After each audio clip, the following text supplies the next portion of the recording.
नमस्कार विद्यार्थी मित्रांनो तुमचं आपल्या यूट्यूब चॅनलवर स्वागत आहे। आज आहे 15 मार्च 2024। आजच्या दिवसाचे जेवढेही करंट अफेअर्सचे महत्त्वाचे क्वेश्चन्स आहेत ते आज आपण बघणार आहोत।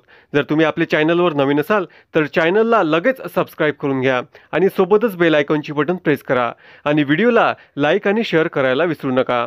तर मित्रांनो आपण या व्हिडिओला सुरुवात करूया। तर विद्यार्थी मित्रांनो तुम्हाला कालच्या व्हिडिओमध्ये एका प्रश्नाचे उत्तर कमेंटच्या माध्यमातून द्यायला सांगितले होते। तो आज आपण प्रश्न बघूया। खालीलपैकी कोण राष्ट्रीय पॅरा बॅडमिंटन स्पर्धेचे आयोजन करणार आहे? तर या प्रश्नाचं उत्तर खालीलपैकी ऑप्शन क्रमांक बी जमशेदपूर या ठिकाणी राष्ट्रीय पॅरा बॅडमिंटन स्पर्धेचे आयोजन करण्यात येणार आहे। तर मित्रांनो आजच्या व्हिडिओमधील पहिला प्रश्न बघूया। जागतिक किडनी दिवस केव्हा असतो? तर खालीलपैकी ऑप्शन क्रमांक डी 14 मार्च रोजी म्हणजेच कालच्या दिवशी जागतिक किडनी दिवस साजरा करण्यात आला। तर मित्रांनो मार्च महिन्यातील काही महत्त्वाच्या दिवसांबद्दल आपण माहिती जाणून घेऊया। 1 मार्च रोजी शून्य भेदभाव दिवस आणि जागतिक नागरी संरक्षण दिन असतो। 3 मार्च रोजी जागतिक वन्यजीव दिवस आणि जागतिक श्रवण दिवस असतो। 4 मार्च रोजी राष्ट्रीय सुरक्षा दिवस असतो। 6 मार्च रोजी घाना देशाचा स्वातंत्र्य दिवस असतो। 7 मार्च रोजी जन औषधी दिवस असतो। 8 मार्च रोजी आपण जागतिक महिला दिन साजरा करत असतो। 10 मार्च रोजी भारतातील CISFचा स्थापना दिवस आणि आंतरराष्ट्रीय महिला न्यायाधीश दिवस असतो। 11 मार्च रोजी वर्ल्ड प्लंबिंग डे असतो। 12 मार्च रोजी मॉरिशस देशाचा स्वातंत्र्य दिवस असतो। 13 मार्च रोजी नो स्मोकिंग डे असतो। म्हणजेच हा मित्रांनो नो स्मोकिंग डे हा मार्च महिन्यातील दुसऱ्या बुधवारी साजरा केला जातो। 14 मार्च रोजी जागतिक किडनी दिवस असतो आणि 15 मार्च म्हणजेच आजच्या दिवशी जागतिक ग्राहक हक्क दिन असतो। नेक्स्ट क्वेश्चन बघूया। अलीकडेच कोणत्या ठिकाणी ऐतिहासिक आपले पहिले सर्व महिला सागरी देखरेख मिशन आयोजित करण्यात आले आहे? तर खालीलपैकी ऑप्शन क्रमांक डी अंदमान व निकोबार या ठिकाणी ऐतिहासिक आपले पहिले सर्व महिला सागरी देखरेख मिशन आयोजित करण्यात आले आहे। प्रश्न क्रमांक 3 कडे वळूया। नुकताच एका खासगी रॉकेटचा स्फोट कुठे झाला? तर खालीलपैकी ऑप्शन क्रमांक ए जपान या ठिकाणी खासगी रॉकेटचा स्फोट झालेला आहे। मित्रांनो जपानची खासगी कंपनी SpaceOneने पहिले खासगी रॉकेट कैरोसचे प्रक्षेपण केले, परंतु प्रक्षेपणानंतर 5 सेकंदातच त्याचा स्फोट झाला। तर मित्रांनो जपान या देशाची राजधानी ही टोकियो आहे आणि जपानचे चलन हे येन हे आहे आणि जपानमधील पंतप्रधान हे फुमिओ किशिदा हे आहेत। पुढचा प्रश्न बघूया।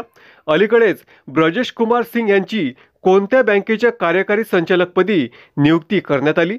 तर खालीलपैकी ऑप्शन क्रमांक बी इंडियन बँकेच्या कार्यकारी संचालकपदी ब्रजेश कुमार सिंग यांची नियुक्ती करण्यात आली आहे। तर मित्रांनो इंडियन बँकेची स्थापना ही 1907 या वर्षी झाली। तर इंडियन बँकेचे मुख्यालय हे चेन्नई या ठिकाणी आहे आणि इंडियन बँकेचे MD आणि CEO हे शांतीलाल जैन हे आहेत। प्रश्न क्रमांक 5 अलीकडेच चीन, इराण आणि कोणत्या देशाने ओमानच्या आखातात संयुक्त नौदल सराव केला आहे?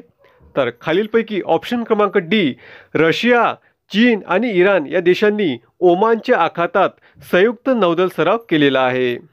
तर रशिया या देशाबद्दल थोडक्यात महत्त्वाची माहिती जाणून घेऊया।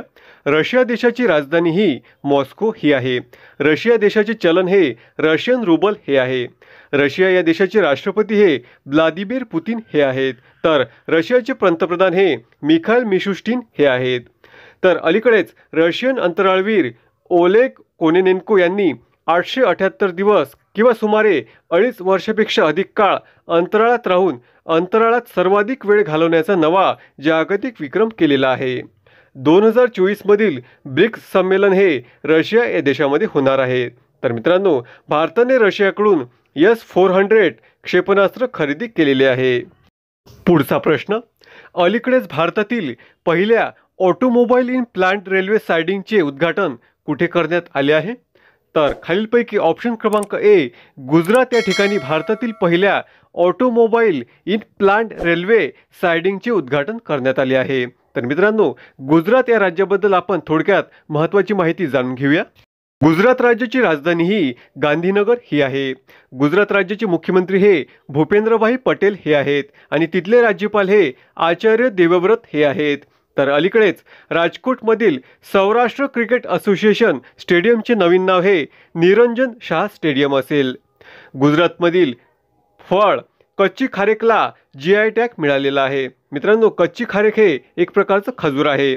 भारतातील सर्वात मोठा नाट्य महोत्सव भारत रंग महोत्सव हा गुजरातमधील कच्छ येथे सुरू झालेला आहे. दक्षिण कोरियाची कंपनी सिमटेक हे गुजरातमधील सानंद या ठिकाणी सेमीकंडक्टर प्लांट उभारणार आहे.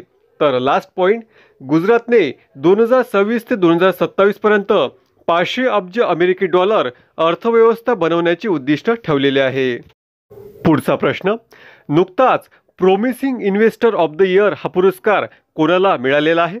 तर खालीलपैकी ऑप्शन क्रमांक ए, सचिन साळुंके यांना promising investor of the year हा पुरस्कार मिळालेला आहे. तर मित्रांनो, काही इम्पॉर्टंट पॉईंट्सवर एक नजर टाकूया. नेदरलँडमधील इरास्मस पुरस्कार 2024ने अमिताभ घोष यांना सन्मानित करण्यात आलेले आहे. मिस वर्ल्ड ह्युमॅनिटेरियन पुरस्काराने नीता अंबानी यांना सन्मानित करण्यात आले. रिकेन यामामोटो यांना प्रित्झकर पुरस्कार 2024 हा मिळालेला आहे. तर मित्रांनो, प्रित्झकर पुरस्कारलाच आर्किटेक्चर नोबेल असं सुद्धा म्हटले जाते. भारताला गोवर आणि रुबेला चॅम्पियन पुरस्कार मिळालेला आहे. नेक्स्ट क्वेश्चन बघूया. कोणत्या राज्याच्या मुख्यमंत्र्यांनी CAA लागू न करण्याची घोषणा केली आहे? तर खालीलपैकी ऑप्शन क्रमांक सी, तामिळनाडू या राज्याच्या मुख्यमंत्र्यांनी CAA लागू न करण्याची घोषणा केलेली आहे. तर तामिळनाडू या राज्याबद्दल थोडक्यात महत्त्वाची माहिती जाणून घेऊया. तामिळनाडू राज्याची राजधानी ही चेन्नई आहे आणि तामिळनाडू राज्याचे मुख्यमंत्री हे MK स्टॅलिन हे आहेत आणि तिथले राज्यपाल हे रवींद्र नारायण रवी हे आहेत.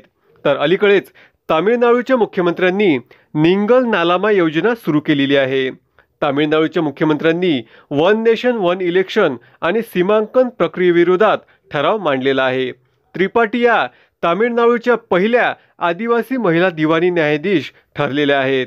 तर ह्युंडाई आणि IIT मद्रास हे भारताच्या तामिळनाडू राज्यात हायड्रोजन इनोव्हेशन व्हॅली स्थापन करणार आहे. लास्ट पॉईंट, टाटा पॉवर तामिळनाडूमधील प्रकल्पांमध्ये 70,000 कोटी रुपयांची गुंतवणूक करण्याची योजना आहे. प्रश्न क्रमांक 9, अलीकडेच भारताने कोणत्या देशासोबत संयुक्त आर्थिक आणि व्यापार समिती स्थापनेच्या प्रोटोकॉलवर स्वाक्षरी केली आहे? तर खालीलपैकी ऑप्शन क्रमांक ए, डोमिनिक रिपब्लिक या देशासोबत भारताने संयुक्त आर्थिक आणि व्यापार समिती स्थापनेच्या प्रोटोकॉलवर स्वाक्षरी केलेली आहे. नेक्स्ट क्वेश्चन बघूया. अलीकडेच कोणाला 45वा IAA गोल्डन कंपास पुरस्काराने सन्मानित करण्यात आले आहे?